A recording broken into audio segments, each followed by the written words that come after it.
Sir जय हिंद। Colonel SS Pathania sir, जय हिंद। बहुत बहुत शुक्रिया सर समय देने के लिए। जय Hind sir. God bless you Rajesh.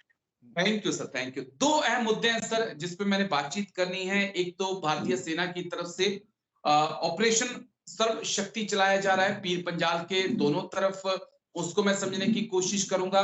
और साथ ही साथ जम्मू कश्मीर के अंदर हाल ही में आतंकवाद के साथ साथ जो ड्रग्स का जो खेल है वो बहुत ज्यादा बढ़ गया है। तो दो अहम मुद्दे जिस पे मैं चाहूंगा कि आज आपसे मैं बातचीत करूं। पहले मैं सर्व शक्ति पर बात करना चाहूंगा सर। पिछले एक साल के दौरान हम यहाँ पर ज्यादा नहीं तो 25 से 30 जवानों को खो चुके हैं। अब भारतीय सेना पीर पंजाल में ऑपरेशन सर्व शक्ति चला रही है, कुछ वैसा ही ऑपरेशन जैसा 2003 में चलाया गया था। क्या ये ऑपरेशन है सर, और कितनी कामयाबी मिलने के चांसेस हैं? देखिए राजेश जी, पहले जो एपी सेंटर था मिलिटेंसी का वो कश्मीर तक रिस्ट्रिक्टेड था। और हम बात करते हैं जो हमारा जम्मू पुंछ राजौरी जो डिस्ट्रिक्ट है जम्मू रीजन के अंदर जो आती है, उसके अंदर 2003 से लेके 2021 तक तकरीबन 18 साल शांति बनी हुई थी।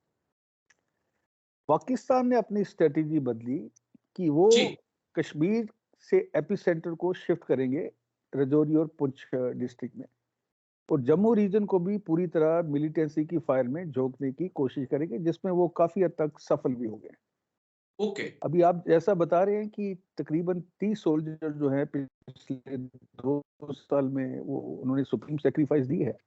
उसके अलावा कुछ सिविलियन की भी कैजुअल्टी हुई है।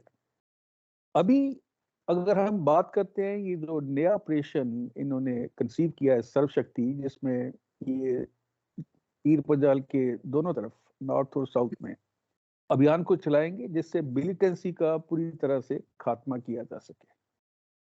लेकिन सवाल ये है कि इस समय जबकि हमारी जो बफलियाज में जहाँ ये अटैक हुआ था वहां से मुगल रोड शुरू होती है, 84 किलोमीटर है। वहां से शोपियां 84 किलोमीटर है, और मुगल रोड के अंदर इनका जो दबदबा है टेररिस्ट का वो बना हुआ है।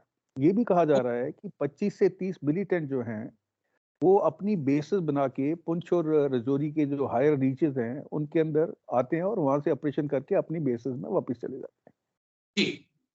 अभी ये डिजायरेबल है। और आपने ये भी देखा होगा कि होम मिनिस्टर और डिफेंस मिनिस्टर ने जब पिछले इंसिडेंट हुआ था उसके बाद इन्होंने काफी बैठकें की, यहाँ पे विजिट भी हुए, और अभी इन्होंने ये जो स्ट्रेटेजी बनाई है कि सर्वशक्ति या दोनों तरफ का जो न्यूट्रलाइजेशन करना है टेररिस्ट से, वो एक अच्छी बात है। बट ये करेंगे कैसे? देखिए, आपके पास या तो ऑप्शन होना चाहिए कि आप एडिशनल ट्रुप्स को इंडक्ट करें ताकि की पूरी तरह से प्लग किया जाए, और उसके बाद उस एरिया में जहां पर हाई रीचेस के अंदर जंगल टेरेन है, गुफाएं हैं, और वहां पे जनरली आर्मी ऑपरेट भी नहीं करती है, उस एरिया को आपने अगर कॉम्बिंग ऑपरेशन करने हैं, वहां से इनको निकालना है वहां से, तो हमें एक ऑपरेशन सर्पनाश की तर्ज पे एक नया ऑपरेशन कंसीव करना पड़ेगा। ऑपरेशन सर्पनाश जो है ये 2003 में लॉन्च किया गया था, और उस समय जो खबर थी कि तकरीबन 150 मिलिटेंट जो हैं वो हिलका का एक हिल है वहां पे उन्होंने अपनी बेसेस बना रखे थे जहां से वो खुल के ऑपरेट करते थे। तो जब ये ऑपरेशन सर्पनाश लॉन्च किया गया तो उसके बाद तकरीबन 65 जो मिलिटेंट हैं वो मारे गए थे, और बाकी जो है वो इधर उधर भाग गए थे। तो उसी की तर्ज पे अगर ये सच्चाई है कि 25 से 30 मिलिटेंट जो हैं पुंछ और राजौरी की हाइट्स में इस समय बेसेस बना के बैठे हुए हैं, तो एक सर्पनाश 2 को भी लॉन्च करना पड़ेगा। उसके लिए एडिशनल ट्रूप्स को मंगानी पड़ेंगी। ये पैरामिलिट्री फोर्सेस का कॉम्बिनेशन और आर्मी का कॉम्बिनेशन हो सकता है, लेकिन ये बहुत ही जरूरी है कि इस समय ऐसे ड्रास्टिक स्टेप लिए जाएं और मिलिटेंसी के खात्मे के लिए पूरी तरह से अपनी जो स्ट्रेटेजी है उसको रिविजिट किया जाए, जहां जहां पे कमियां हैं उनको दूर किया जाए। और अभी आप बात कर रहे थे नैर्को टेररिज्म की। देखिए, टेररिज्म और नैर्को टेररिज्म ऊपर आऊंगा, लेकिन मैं एक चीज पे और समझना चाहता था आपसे, उसके ऊपर ड्रग्स पे आता हूं मैं, क्योंकि एक बड़ा मुद्दा वो भी बहुत अहम है।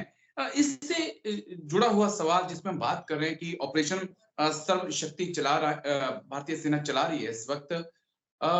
सर, क्या आपको नहीं लगता कि जब तक एलओसी पार इलाज नहीं किया जाएगा जो क्योंकि जो कैंसर है उसका एपिक सेंटर तो एलओसी के उस पार है। आप इस तरफ ऑपरेशन चला रहे हैं, बहुत अच्छी बात है, कामयाबी भी मिलेगी, बहुत अच्छी बात है, लेकिन जितना आप खत्म करेंगे उतना वहां से फिर भरपाई कर दी जाएगी। क्या ये जरूरी नहीं है कि एलओसी के उस पार भी देखा जाए? देखिए राजेश जी, इसके अंदर अलग अलग विचार हैं। जी। अगर एक देखिए, जब दो नेशन हैं, पाकिस्तान और इंडिया, जी। और इंडिया और पाकिस्तान दोनों न्यूक्लियर नेशन हैं।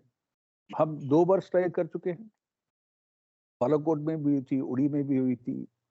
इसके जो है अभी तीसरा हम क्या स्ट्राइक कर सकते हैं या हम एक ऑल आउट वॉर इनिशिएट कर सकते हैं? तो गवर्नमेंट के हिसाब से ये दोनों चीजें जो प्रेजेंट सर्कमस्टांसेस है, क्योंकि दुनिया में इस समय वैसे ही यूक्रेन रशिया का वॉर चल रहा है, आपने देखा होगा हमास जी। और फलस्तीन के बीच में जो चल रहा है, इसराइल के बीच में जो लड़ाई चल रही है, उसके 100 दिन हो गए, डिवास्टेशन है। और जब दोनों नेशन न्यूक्लियर हो, और इस समय आपने ये भी देखना वाली बात है कि चाइना जो है इनको सपोर्ट कर रहा है, और यूएसए भी कहीं ना कहीं इसके अंदर इन्वॉल्व है। इंडिया के ओके। अंदर जो इस समय मिलिटेंसी को बढ़ावा दिया जा रहा है, उसके अंदर यूएस भी एक प्रोएक्टिव रोल प्ले कर रहा है।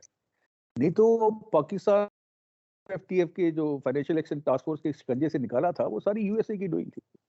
तो इस समय जो भारत का पावर,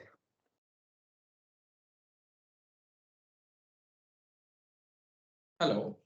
हाँ, भारत की जो इस समय दुनिया में जो इसकी शक्ति जो बढ़ रही है economically as well as militarily, तो ये यूएसए को भी रास नहीं आ रहा है। तो ओके। वो भी कहीं ना कहीं कोशिश कर रहा है कि इनको किसी ना किसी तरीके से कॉर्नर किया जाए। तो आप ये मान के चलिए कि यूएसए सपोर्ट कर रहा है, चाइना एक्टिवली इन्वॉल्व है, वो लेकिन उनको मैं सैटेलाइट एक भी दे चीज रहा है। और सर आपसे समझना चाहता हूँ एसएस पठानिया सर कि इस वक्त अगर पाक आर्मी को हम देखते हैं तो वो फंसी हुई नजर आती है। बलूचिस्तान के हालात बिगड़ रहे हैं, खैबर पख्तूनवा में टीटीपी उनके ऊपर भारी पड़ रही है, और प्रेशर है इस वक्त जो हाल ही में जिस प्रकार से जनरल बाजवा जो कि पूर्व आर्मी चीफ थे उनके बयान सामने आए, तो पता चल रहा है कि पाक आर्मी की हालत खुद नाजुक है। तो क्या ये सही वक्त नहीं है सर कि नहीं, ट्रिगर देखिए, दबा दिया जाए? पाकिस्तान आतंकी वैसे भी हमारे लिए मैच नहीं है इंडिया जी। की पावर के सामने। पाकिस्तान एक बहुत छोटा देश है मिलिटरीली, अगर हम बात करें, सामरिक शक्ति की बात करें, हम एयरफोर्स की बात करें, नेवी की बात करें, वो कहीं नहीं टिकता है। अभी आप जो चीजें बता रहे हैं कि क्या कर सकते हैं, हम एक सर्जिकल स्ट्राइक कर सकते हैं या ऑल आउट वॉर कर सकते हैं, दोनों इस समय है। सर्जिकल स्ट्राइक का हो सकता है, लेकिन ऐसी जो चीजों के लिए, देखिए, एक जो गवर्नमेंट पावर में होती है, वो देखते हैं कि कहाँ तक एस्केलेशन जो है हम सह सकते हैं। जी। अगर जो मर्करी है उस एस्केलेशन लिमिट के ऊपर नीचे हो रहा है, तो गवर्नमेंट कोई भी ऐसा ड्रास्टिक स्टेप नहीं लेगी। और वैसे भी अगर हम ऑल आउट वार की बात करें, तो पाकिस्तान के पास न्यूक्लियर बम है, हमारे पास बम है, तबाही जी। होगी, पाकिस्तान खत्म हो जाएगा, बट भारत का भी काफी नुकसान होगा। तो कोई भी जो सेंसिबल गवर्नमेंट है, वो दूसरे तरीके ढूंढती है कि ये जो मैं प्रॉब्लम हमें क्योंकि क्योंकि आप पॉलिटिक्स में भी हैं, तो एक चीज और मैं आपसे समझना चाहता हूँ कर्नल पठानिया कि क्या 2019 में जब लोकसभा चुनाव थे उससे पहले हमने देखा पुलवामा में हमला और बालाकोट में एयर स्ट्राइक। क्या फिर से मौजूदा जो सत्ता है वो उसके बारे में सोच रही है कि फिर जवानों के नाम पर वोट लिए जाएं? I doubt it. जी। अभी जो सिचुएशन बन रही है वो उसके लिए ठीक भी नहीं है, और मेरे हिसाब से कोई भी ऐसी चीज जो है भारत अभी रिजॉर्ट नहीं करेगा। ओके। बिकॉज अभी अगर आपने देखा, ये जो राम मंदिर का इशू चल रहा है अभी, that's a very very pertinent issue, and Congress is playing in the hand of BJP. तो गवर्नमेंट जो कोई भी पावर में है, उसका मकसद होता है कि हम पावर में बने रहें, और उसके लिए अभी जो राम मंदिर वाला इशू है, that will ensure that BJP comes back in the power again. ठीक।